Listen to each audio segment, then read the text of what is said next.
ಮನಿ ಹೀಸ್ಟ್, ತುನಿಪುರ್ಗಳಂತಹ ಸಾಕಷ್ಟು ಸಿನಿಮಾಗಳಲ್ಲಿ thrilling robbery ಸ್ಟೋರಿಗಳನ್ನು ನೀವೆಲ್ಲ ನೋಡೇ ಇರ್ತೀರಾ. ಆದರೆ ಥೇಟ್ ಹಾಲಿವುಡ್ ಸಿನಿಮಾ ಸ್ಟೈಲ್ನಲ್ಲೇ ಇಂದು ಬೆಂಗಳೂರಿನ ಸಿಟಿ ಸೆಂಟರ್ನಲ್ಲಿ ಖದೀಮರು ಕೋಟಿ ಕೋಟಿ ದರೋಡೆ ಮಾಡಿ ಎಸ್ಕೇಪ್ ಆಗಿದ್ದಾರೆ.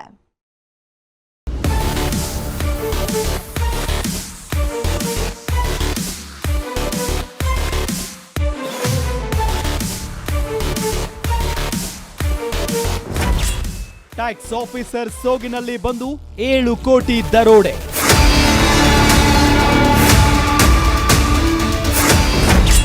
ಸಿನಿಮಾ ಶೈಲಿಯಲ್ಲಿ ರಾಬರಿ, ಬೆಂಗಳೂರು ಮಂದಿ ಶಾಕ್.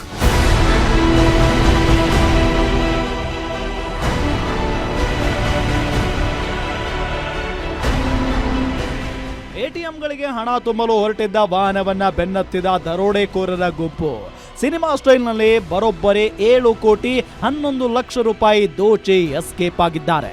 ಮಧ್ಯಾಹ್ನ 12:30 ಸಮಯ ಸಿಎಂಎಸ್ ಕನೆಕ್ಟ್ ಸರ್ವಿಸ್ ಏಜೆನ್ಸಿಗೆ ಸೇರಿದ ವಾಹನ ಜೆಪಿ ನಗರ ಬ್ಯಾಂಕ್ನಿಂದ ಹಣ ತುಂಬಿಕೊಂಡು ಅಶೋಕ ಪಿಲ್ಲರ್ ಮಾರ್ಗವಾಗಿ ಹೊರಟಿತ್ತು.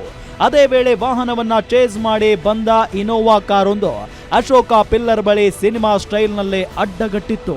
ಬಳಿಕ ನಾವು ಸೆಂಟ್ರಲ್ ಟ್ಯಾಕ್ಸ್ ಆಫೀಸರ್ಸ್, ನಿಮ್ಮ ಇನ್ವಾಯ್ಸ್ ಕೊಡಿ ಅಂತ ಕೇಳಿದ್ದಾರೆ. ಹಣ ಟ್ಯಾಲಿ ಮಾಡಬೇಕು ಅಂತ ಸಿಎಂಎಸ್ ವಾಹನದಲ್ಲಿದ್ದ ಕ್ಯಾಶಿಯರ್ ಅನ್ನ ಇನೋವಾದಲ್ಲಿ ಕೂರಿಸಿಕೊಂಡ್ರೆ ಇನೋವಾ ಕಾರಿನಲ್ಲಿದ್ದ ಒಬ್ಬ ಸಿಎಂಎಸ್ ವಾಹನವನ್ನ ಚಾಲನೆ ಮಾಡಿಕೊಂಡು ನಿಮಾನ್ಸ್ ರಸ್ತೆ ಮಾರ್ಗವಾಗಿ ಪ್ರಯಾಣ ಬೆಳೆಸಿದ್ರು. ನಂತರ ಡೈರಿ ಸರ್ಕಲ್ ಫ್ಲೈಓವರ್ ಮೇಲೆ ಹೋಗ್ತಾ ಇದ್ದಂತೆ ಸಿಎಂಎಸ್ ವಾಹನದಲ್ಲಿದ್ದವರ ಫೋನ್ಗಳನ್ನ ಕಸಿದುಕೊಂಡು ವಾಹನದಲ್ಲಿದ್ದ ಎಲ್ಲಾ ಹಣವನ್ನ ಇನೋವಾ ಕಾರಿನಲ್ಲಿ ತುಂಬಿಕೊಂಡು ಎಸ್ಕೇಪ್ ಆಗಿದ್ದಾರೆ.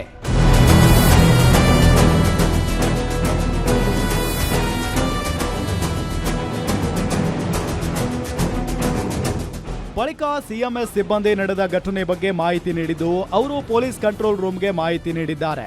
ಸ್ಥಳಕ್ಕೆ ದೌಡಾಯಿಸಿದ ಸಿದ್ದಾಪುರ ಪೊಲೀಸರು ಪರಿಶೀಲನೆ ನಡೆಸಿ ದರೋಡೆಕೋರರ ಪತ್ತೆಗೆ 3 ವಿಶೇಷ ತಂಡಗಳನ್ನು ರಚನೆ ಮಾಡಿ ಅಖಾಡಕ್ಕೆ ಇಳಿದಿದ್ದಾರೆ. ಪೊಲೀಸರಿಗೆ ಸಿಎಂಎಸ್ ಸಿಬ್ಬಂದಿಯ ಮೇಲೂ ಅನುಮಾನ ಗಾಢವಾಗಿ ಕಾಡ್ತಿದೆ.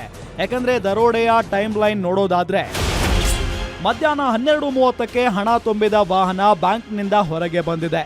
1 ಗಂಟೆ ಸುಮಾರಿಗೆ ಅಶೋಕ ಪಿಲ್ಲರ್ ಬಳಿ ರಾಬರ್ಸ್ ಗ್ಯಾಂಗ್ ವಾಹನ ಅಡ್ಡಗಟ್ಟಿದ್ದಾರೆ.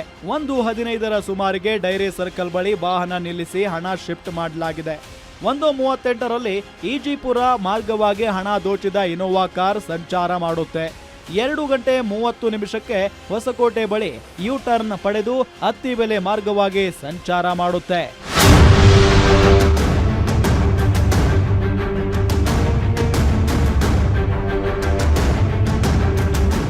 ಪೊಲೀಸ್ ಕಂಟ್ರೋಲ್ ರೂಮ್ಗೆ ಮಾಹಿತಿ ನೀಡಿರೋದು ಹೆಚ್ಚು ಕಡಿಮೆ 1 ಗಂಟೆ ತಡವಾಗಿ ಅನ್ನೋದು ಬೆಳಕಿಗೆ ಬಂದಿದೆ. ಅದರ ಜೊತೆಗೆ ಭದ್ರತಾ ಸಿಬ್ಬಂದಿ ಇಬ್ಬರಿದ್ರು ತಮ್ಮ ಬಳಿ ಇದ್ದ ಬಂದೂಕುಗಳನ್ನ ಬಳಕೆ ಮಾಡಿಲ್ಲ. ಜೊತೆಗೆ ಪೊಲೀಸರ ತನಿಖೆ ವೇಳೆ ಅಸ್ಪಷ್ಟವಾದ ಹೇಳಿಕೆ ನೀಡುತ್ತಿದ್ದಾರೆ ಅನ್ನೋ ಮಾಹಿತಿ ಸಿಕ್ಕಿದೆ. ಇವೆಲ್ಲವನ್ನ ನೋಡಿದಾಗ ಈ ದರೋಡೆಯಲ್ಲಿ ಸಿಬ್ಬಂದಿ ಕೈವಾಡವಿರೋ ಬಗ್ಗೆ ಅನುಮಾನ ಮೂಡಿದ್ದು ಚಾಲಕ ಸೇರಿ ಸಿಬ್ಬಂದಿಯನ್ನ ತೀವ್ರವಾಗಿ ವಿಚಾರಣೆ ನಡೆಸಲಾಗ್ತಿದೆ. ಆಸ್ ಆಫ್ ನೌ 7 ಕೋಟಿ ಅಂದಾಜು ಅದು ಅಮೌಂಟ್ ಹೋಗಿದೆ ಅಂತ ಮಾಹಿತಿ ಬಂದಿದೆ. ಆದರೆ ಇನ್ನೂ ವೆರಿಫೈ ಆಗ್ತಾ ಇದೆ. ಯಾಕಂದರೆ ಡ್ರೈವರ್ ಯಾರಿದ್ದಾರೋ ಅವ್ರು ಕರೆಕ್ಟಾಗಿ ಮಾಹಿತಿ ಹೇಳ್ತಾ ಇಲ್ಲ. ನಮ್ಮ ಟೀಮ್ಸ್ ಅವರು ಇಷ್ಟೇ ಮಾಹಿತಿ ಅದಾದ ಮೇಲೆ ನಾವು ಎಂಟೈರ್ ಸಿಟಿಯಲ್ಲಿ ನಾಕಾಬಂದಿ ಮಾಡಿದ್ದೀವಿ. ನಮ್ಮ ಪ್ರಯತ್ನ ನಾವು ಮಾಡ್ತಾ ಇದ್ದೀವಿ ಫಿಸಿಕಲಿ ಹಿಡಿಲಿಕ್ಕೆ. ನಮ್ಮ ಟೀಮ್ಸ್ ಎಲ್ಲ ಕಡೆ ಸ್ಪ್ರೆಡ್ ಔಟ್ ಆಗಿದ್ದಾರೆ. ಅದರಲ್ಲಿ ಬೇರೆ ಬೇರೆ ಥರ ಟೀಮ್ಸ್ ಕೂಡ ಮಾಡಿದ್ದೀವಿ. ಫಿಸಿಕಲಿ ಗ್ರೌಂಡಲ್ಲಿ ಕೆಲವು ಇದ್ದಾರೆ, ಕೆಲವು ನಮ್ಮ ಕಂಟ್ರೋಲ್ ರೂಮಲ್ಲಿ ಇದ್ದಾರೆ, ಬೇರೆ ಬೇರೆ ಟೆಕ್ನಿಕಲ್ ವಿಂಗ್ಸ್ ಅವರು ಎಲ್ಲ ಕೆಲಸ ಮಾಡ್ತಾ ಇದ್ದಾರೆ.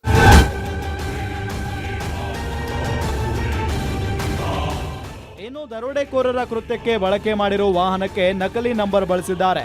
ಇನೋವಾ ಕಾರಿಗೆ ಸ್ವಿಫ್ಟ್ ಡಿಸೈರ್ ಕಾರಿನ ನಂಬರ್ ಪ್ಲೇಟ್ ಬಳಸಿ ಪ್ರೀ ಪ್ಲಾನ್ಡ್ ಆಗಿ ತಾವಂದುಕೊಂಡ ಕೆಲಸವನ್ನ ಸಲೀಸಾಗಿ ಮಾಡಿದ್ದಾರೆ.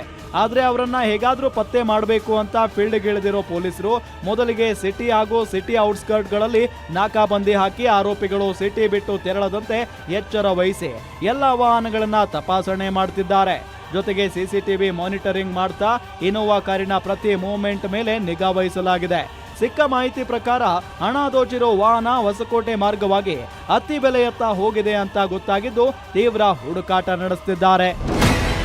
Crime bureau, guarantee news.